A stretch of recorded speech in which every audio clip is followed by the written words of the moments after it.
The blood rushed to my fingertips, making them tingle. The key card felt hot in my palm, though it was mine. My hotel, my lobby, my design.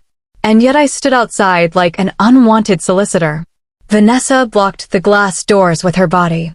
Her knockoff dress glimmered under the lobby lights. Sketches I'd seen weeks ago over lunch with my designer friend. Fake stitched over fake confidence.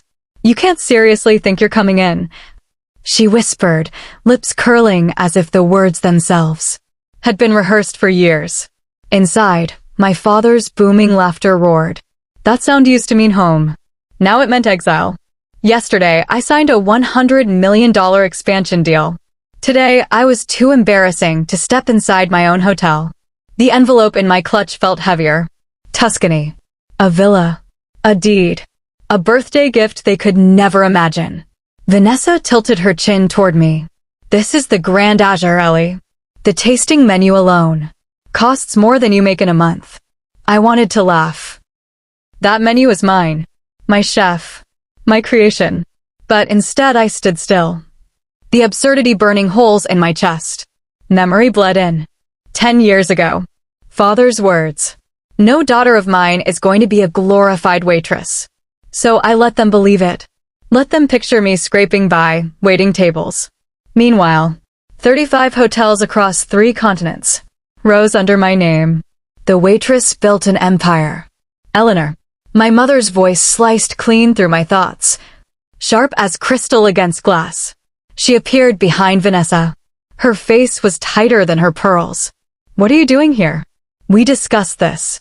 No, they discussed it. Her text this morning burned in my memory.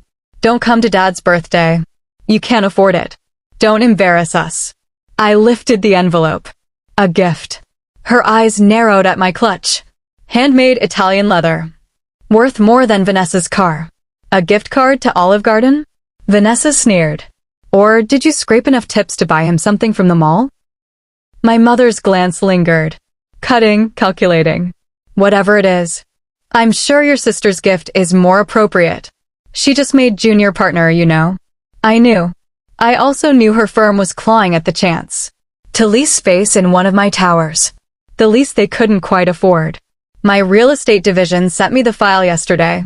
So much they don't know. Vanessa's doing so well, Mom continued. Her voice almost soft with pride. New house in the suburbs. Luxury car. A fiancé with such good prospects. Then her gaze returned to me. Cold as marble. And you? Well, at least you're trying, I suppose.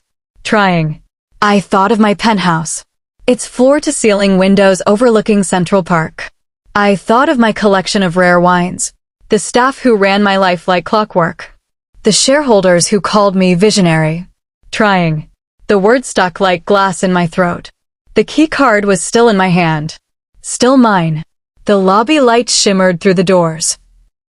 A world I built but wasn't allowed to enter. And as my father laughed somewhere inside, I felt the first crack of something dangerous. Not defeat, not grief. But the beginning of my return. Sports cars. The private jet I'd flown in on this morning. Evidence of failure parked neatly out of sight. Yes, Mom, I murmured. At least I'm trying. Vanessa's smirk cut sharper than her words. Speaking of trying that dress, couldn't you have made an effort? This is the Grand Azure, not some diner. My hand traced the black silk at my hip. Custom, Paris. The same designer who had refused Vanessa last month. A humiliation whispered to me by my stylist over champagne. It's what I could manage, I told her. Mild voice. Razor underneath. You can't come in, Vanessa snapped. The VIP floor is reserved. Family and distinguished guests only. The VIP floor. My floor. I remembered selecting chandeliers. The way the light spilled across marble. My signature etched in crystal no one here could see. Distinguished guests? I asked, curious. Mother waved her hand as though brushing away a fly. The Andersons. The Blackwoods. Mr. Harrison from the bank. All very important people. I almost laughed. Anderson, tenant in 3 of my properties. The Blackwoods, rejected last week from my most exclusive resort. Harrison, waiting on a loan approval from my group. Right, I said. Very important. Exactly, Vanessa beamed. Her smile full of triumph. As if I'd finally agreed to my own insignificance. What would people think? Vanessa pressed on. If they knew Dad's failure of a daughter was serving their drinks? Vanessa, Mother murmured, her voice syrup-sweet, though her eyes glittered approval. Be nice. Eleanor made her choices. If she'd stayed with a family firm like you did, things would be different. The family firm. A modest office in one of my towers, barely making rent each month. The reports crossed my desk regularly. Signed, scanned, forgotten. A shift in the doorway. Gavin, my brother-in-law, straightening his tie. What's taking so long? Everyone's. He froze. Saw me. Eleanor? Didn't expect you here. Clearly not, I said. Gavin just made vice president at his bank. Mother announced proudly. Junior vice president, I corrected. Because I knew. His bank handled some of my smaller accounts. My financial team kept immaculate files. Well, it's more impressive than whatever you're doing. Vanessa spat. Assistant manager at some chain restaurant, isn't it? The irony pressed against my lips, but I swallowed it down. I thought of the board meeting this morning. The acquisition we discussed. The very bank Gavin worked for. The paperwork waiting upstairs. In my private office. Something like that, I said. This is ridiculous, Mother hissed. Eleanor, just go. You're making a scene. I'll tell your father you couldn't make it. Couldn't afford it, you mean? Vanessa laughed. Through the glass, the grand azure shimmered. The marble floors I chose. The chandeliers I commissioned. The artwork I hunted down. Piece by piece. With my own eyes, my own hand. All of it mine. And I stood outside. For a heartbeat, I almost turned away. Let them choke on their delusions. Let them believe in their own superiority. Their small victories, their petty crowns. But then, I remembered something. Not a word, not a voice. Just a lesson. The kind that doesn't fade. And the key card in my hand. Burned hotter than fire. Let them have their party. Let them keep their illusions. Let them laugh at me. Carve me out of the family like rot. I almost turned. Almost. But then, words resurfaced, not theirs.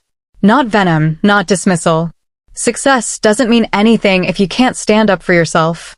My first mentor's voice, 10 years old, sharper than the present. My jaw locked. Shoulders squared. The tingling in my hands stilled. A strange clarity filled me. The kind you feel just before the storm breaks. Actually, I said. Quiet. Steady. I think I'll stay. The glass doors sighed open. Owen stepped out. My head of security. My shadow for 7 years. From the day I bought my first dying hotel. The seed that grew into an empire. Everything all right here, Madam CEO? His voice was unshakable, carrying into the marble air. Your usual table is ready. And Chef Michel held the menu. Awaiting your approval. Silence. A rupture in the world. Vanessa's painted lips slackened. My mother's hand tightened on the brass handle. The only thing keeping her upright. Owen, I said, smiling. Perfect timing. My family was just explaining how I couldn't afford to dine here. He blinked, puzzled. But you own the entire chain, ma'am. Yes. Yes, I do. I turned to them, each face stiff, uncomprehending. Shall we go inside? I believe you reserved the VIP floor. My VIP floor, to be precise. Gavin's voice cracked first. This is some kind of joke. You're just a restaurant manager. Actually, Owen corrected, crisp and professional. Miss Eleanor is the founder and CEO of Azure Hospitality Group. She owns all 35 Grand Azure hotels worldwide, along with our resort properties and restaurants.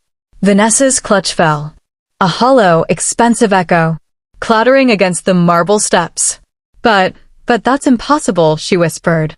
The Grand Azure is worth billions, I finished for her. And your comment about me not affording the tasting menu. I let the words linger, razor thin. Amusing. I stepped past them into the lobby. My lobby. Every chandelier, every stone, every brushstroke on the walls. Mine. The staff straightened immediately. Spines taut with respect. Good evening, Miss Eleanor. Rachel at the front desk greeted me. The executive suite is prepared for your father's birthday celebration. Thank you, Rachel. I pivoted, watching my family stumble forward. Faces ghostly, still absorbing the fracture of reality. Coming. They followed in silence. Each staff member greeted me by name. Every nod, every bow, every word. A reminder of what I had built alone. But your dress, my mother murmured, staring with new eyes. Paris, I answered. Custom, 30,000. I hardly look at price tags anymore. Unlike Vanessa's, I added gently. Which is a knockoff. The real Valentino hasn't been released yet. I know. I was at the private showing last month. The elevator key turned easily in my hand. A private lift. Designed for me by me. The doors whispered open. We rose into silence. And then the lounge unfolded. The VIP floor. Candles glowing, glasses clinking. The birthday celebration in full swing. The room froze when I entered. Eleanor. My father stood at the head of the table. Shock cut across his face like lightning. Confusion, disbelief, shame. Your mother said. You couldn't afford it. I walked to him slowly. The air thick with silence. The weight of years collapsing in this moment. Happy birthday, I said softly. I hope you don't mind me. I'm just crashing the party in my own hotel. Laughter died in throats. Not mine. Theirs. Your hotel. Mr. Harrison from the bank stepped forward, relief painted across his face. Miss Eleanor, we've been trying to meet with you for months about that loan. Thomas Anderson's voice piled on. Oh my God, Robert. Your daughter is the mysterious CEO, the one snapping up prime real estate across the city. My father collapsed back into his chair. Color drained, pride drained, the certainty drained. All this time. All these years. When he thought I was a glorified waitress. I raised an eyebrow. Your words, weren't they? The day I left the family firm. But why didn't you tell us? My mother's pearls rattled with her trembling hands. Would you have believed me? I asked. You didn't believe me 10 years ago, when I needed you. Why share my success with people who only count worth in banknotes? Pause. Silence. A stillness too sharp to breathe through. Though. I let it land razor thin. By that metric, I suppose I'm worth more than everyone in this room combined. Vanessa's body folded into a chair, her face drained to ash. She whispered, broken. The villa in the south of France, the one I couldn't rent last summer. Mine, I confirmed. My property manager flagged your request. He didn't know you were family. My gaze shifted to Gavin. The office building your firm can't lease. The resort membership you're still waitlisted for. Both mine. Eleanor, my father began. Voice unsteady. But I cut him off with a raised hand. I didn't reveal this to hurt you. Though God knows, you've hurt me plenty. I revealed it because I'm finished hiding my success. To spare your pride. I turned, voice carrying across chandeliers and whispers. Please, enjoy the party. Everything is on the house. My house. I started walking, then paused, remembering the envelope in my clutch. Oh, and Dad? The gift Vanessa wouldn't let me give you. It's the deed to a villa in Tuscany. Consider it a birthday present. From your failure of a daughter. The next hour unraveled like a fever dream. People who'd once ignored me tripped over themselves. To talk business. The Blackwoods begged for that membership. Harrison cornered me about his loan.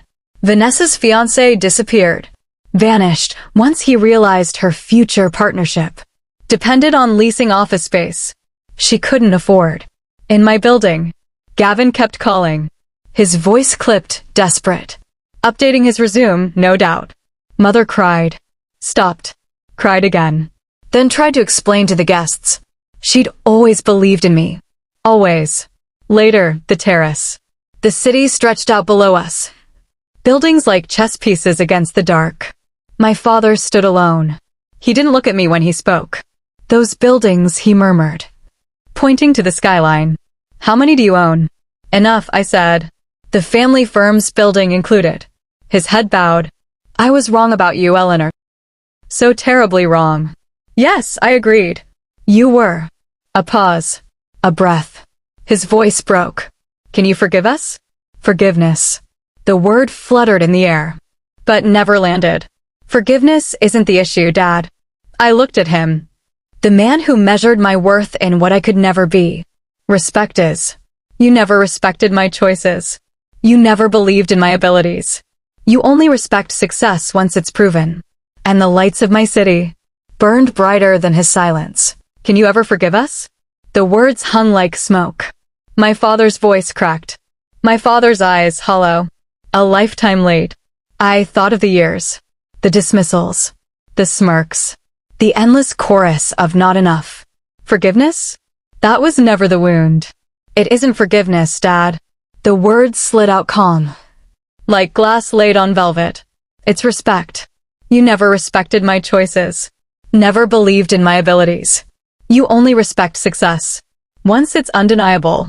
I smiled, small, cold, knowing. Well, now you can tell people.